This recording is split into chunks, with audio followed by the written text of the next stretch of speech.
বেশ খোলামেলা একটা শেডিং ব্যবস্থা।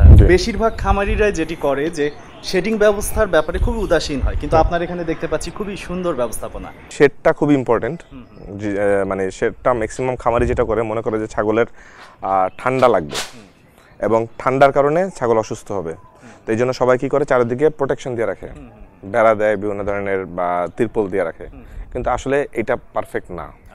এর মেইন কারণ হলো যখন আপনি চারিদিকে ব্লক করে দিবেন তখন ছাগলের যে পেশাব এবং পায়খানা থেকে অ্যামোনিয়া গ্যাস তৈরি হয়, এই অ্যামোনিয়া গ্যাসটা ওদের রেসপিরেটরি ইনফেকশন হয় এবং একটা পর্যায়ে যে নিউমোনিয়া হয়। তো এই জন্য যেটা আমার ছাগলগুলো কিন্তু কোনো সময় ঠান্ডা লাগে না। এবং দেখবেন যে এই শেডটা যেটা দেখেন সেটার ভিতরে ক্রস ভেন্টিলেশন বলে। ক্রস ভেন্টিলেশন হলো মাঝখান দিয়ে ফাঁকা, দুইটা চালের পরে মাঝখান দিয়ে 1.5 ফিট বা 2 ফিট ফাঁকা থাকে, তার উপরে আবার আরেকটা চাল দেওয়া থাকে, যার ফলে গ্যাসগুলো সব উপর দিয়ে চলে যায়। আর চারিদিকটা খোলা থাকাতে কি হয়, বাতাসটা একদিক দিয়ে ঢুকে আরেকদিক দিয়ে বের হয়ে যায়, যার ফলে গ্যাসটা তৈরি হয় না, যেটা মূলত আসে হলো আপনার ইয়ে থেকে, এই বিভিন্ন ধরনের আনহাইজেনিক কন্ডিশনে থাকার কারণে, প্লাস হলে অ্যামোনিয়া গ্যাস থেকে রেসপিরেটরি। তো এই জন্য আমি বলবো যে শেড সাধারণত খোলা থাকা উচিত। শীতকালেও খুব একটা দরকার নেই, হালকা বাতাস লাগলে বাতাসটা স্টপ করা, আদারওয়াইজ যেন শেডের ভিতরে ঢুকলে কোনো স্মেল না আসে। আচ্ছা ভাইয়া, শেড ব্যবস্থাপনায় মাচার ব্যবহারটা একটা গুরুত্বপূর্ণ বিষয়, তো আপনার এখানে দেখছি মাচা নেই, মানে আপনি কেন রাখেন? আসলে এখানে ছাগলের সংখ্যা কম, নাম্বার 1। নাম্বার 2 হলো এখানে যেহেতু পাকা ফ্লোর, মেইন হলো কি ওর ফ্লোরটা ড্রাই থাকতে হবে। আচ্ছা, আপনি যদি ফ্লোরটা দেখেন যে পুরো কিন্তু শুকনা, তো শুকনা থাকলে ছাগলের জন্য সমস্যা নাই। আচ্ছা, আপনি দেখবেন যে মরুভূমির দেশগুলোতে কিন্তু মানে ওদের মাচা লাগে না। আচ্ছা, মাচা খালি ট্রপিক্যাল কান্ট্রিগুলোতে লাগে যেখানে হিউমিডিটি বেশি। আচ্ছা, সো আমার এখানে যেটা হচ্ছে অল্প ছাগল আছে, যার ফলে ইজিলি ক্লিন করা যাচ্ছে এবং এটা ড্রাই থাকতেছে, এই জন্য আমার লাগে না। কিন্তু আমার বরিশালে যে ফার্মটা, ওটা মাচা আমি ইউজ করি। ভাইয়া, কৃষি খাতের অন্যান্য শাখাগুলো যেরকম অনেক সমৃদ্ধ হয়েছে বিগত কয়েক বছরে, কিন্তু ছাগল পালনের ক্ষেত্রে আসলে সেটি লক্ষ্য করা যাচ্ছে না। তবুও যেসব ক্ষুদ্র এবং মাঝারি খামারিরা করছে তাদের মধ্যে বেশিরভাগই দেখা যাচ্ছে যে ব্ল্যাক বেঙ্গল করছে বা দেশি করছে। তো সেক্ষেত্রে আপনি এই বোর জাতটা কেন সিলেক্ট করেছেন? অ্যাকচুয়ালি এটার গ্রোথ বেশি এবং এটা আসলে আমাকে নতুন করে বলার কিছু নেই, এটা সারা ওয়ার্ল্ডই প্রুভেন।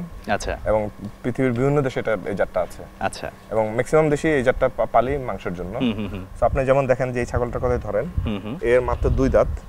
আচ্ছা, ও মার চেয়ে ও ডাবল সাইজ হয়ে গেছে। দেখেন ওর যে এখানে বোন স্ট্রাকচার বলেন অনেক ওয়াইড, এবং এর লাইভ ওয়েট আছে 40 কেজি প্লাস। 40 KG plus. ওর বয়স কত? ওর বয়স হবে 2 দাঁত, মানে লাইক 1 বছর। 1 বছরে 40 কেজি প্লাস হবে লাইভ ওয়েট।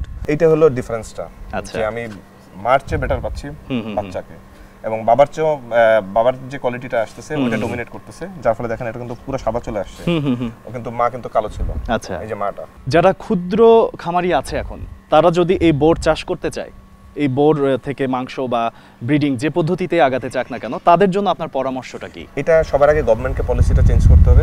যদি গভর্নমেন্ট পলিসি চেঞ্জ করে, গভর্নমেন্ট কিন্তু চাইলেই ভালো জাতের পাঠা নিয়ে এটা থেকে সিমেন্ট কালেক্ট করে আর্টিফিশিয়াল ইনসেমিনেশন যেতে পারে, যেটা এক্সপেন্সিভ জাত। তার মানে আমরা দেখতেই পাচ্ছি যে আসলে বোর চাষের আগামীটা অনেক সুন্দর, ডেফিনেটলি, এবং অদূর ভবিষ্যতে আমরা সেটার ফলাফলটা এবং এই ফলাফল অলরেডি অস্ট্রেলিয়া পাচ্ছে, নিউজিল্যান্ড পাচ্ছে, আমেরিকা পাচ্ছে, টেক্সাসে প্রচুর বোরের চাষ হচ্ছে, ইভেন পার্শ্ববর্তী দেশ থাইল্যান্ডও হচ্ছে, ইন্ডিয়াতে হচ্ছে। ইন্ডিয়াতে কিন্তু এত ভালো ভালো জাত আছে, যমুনাপারি আছে, বিটল আছে, তারপরে কিন্তু ওরা বোরের প্রতি ঝুঁকে গেছে।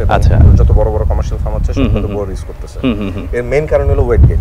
একটু তুলনামূলক জায়গায় চলেই আসি, সেটা হচ্ছে ব্ল্যাক বেঙ্গল বা দেশি, সেটি যে দামে আমরা বাজারে মাংস পাচ্ছি কিনতে, আমরাও কি বোর প্রজাতির মাংস একই দামে কিনতে পাচ্ছি? ডেফিনেটলি সেম দামে পাবো, বরঞ্চ এটা আপনার একটা ছাগল আমি যদি ইউনিট ধরি, একটা ছাগলের পিছনে যে পরিমাণ খরচ ব্ল্যাক বেঙ্গলে, বোরের ক্ষেত্রে সিমিলার খরচ হবে। আচ্ছা, ম্যানেজমেন্টের ক্ষেত্রে ফুড কস্ট একটু বাড়বে, আচ্ছা, কিন্তু বাড়লেও ব্ল্যাক বেঙ্গলে যদি আপনি 50 গ্রাম পার ডে ওয়েট গেইন করেন, ক্রস একটা বোরের খাসি বলেন বা পাঠা বলেন, এটা ওয়েট গেইন করতেছে 150 থেকে 200 গ্রাম। আচ্ছা, সেক্ষেত্রে 3 গুণের বেশি বাড়তেছে।